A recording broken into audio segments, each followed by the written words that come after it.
ko naman, Venus, nakakaloka ka. Magpapakamatay ka talaga. Oo nga, kung alam kong ganyan ang gagawin mo, sana itinali na lang kita dito sa bahay. Aba, Venus, ano? Sasayangin mo ang buhay mo dahil lamang sa mga pagsubok.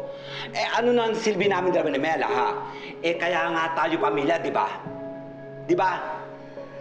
Yes, Mama. Tama kayo ni Mela. I'm such an idiot for doing that, and I'm thankful that I survived. So cheer up!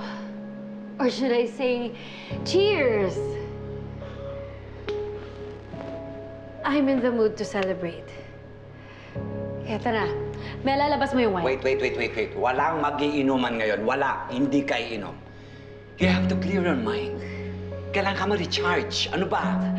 Mama, look at me! I'm okay! Look, I'm telling you, I'm in the mood to celebrate because something good came out of this. Sinabi ni Gavin na pakakasalan niya na ako. What? Yes! At sabi niya, pinapangako niya sa akin na hindi niya na ako iiwan. Oh my, seryoso ba to? Oh my God, we're happy for you, sis! Finally, Mama! At sabi niya, gustong magpakasal kami right away. Wala na talaga makakapigil sa amin. I hear wedding bells ringing, ladies! Congratulations!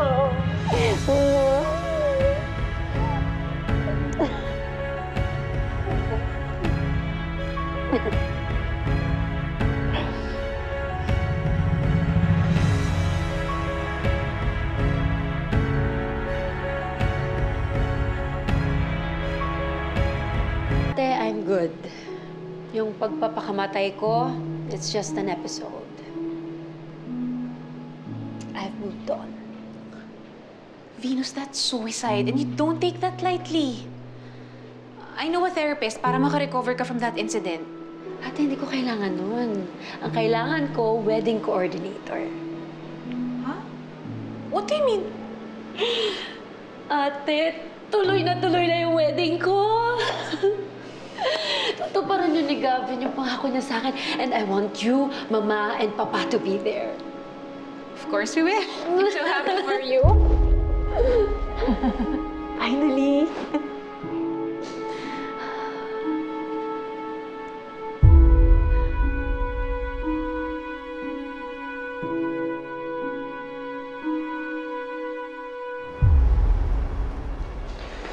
Nandiyan na yung surprise visitor mo.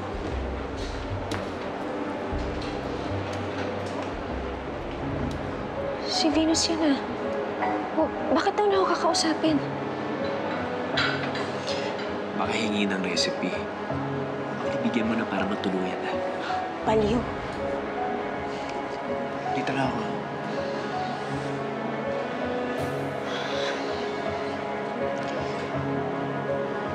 Venus. Siya na.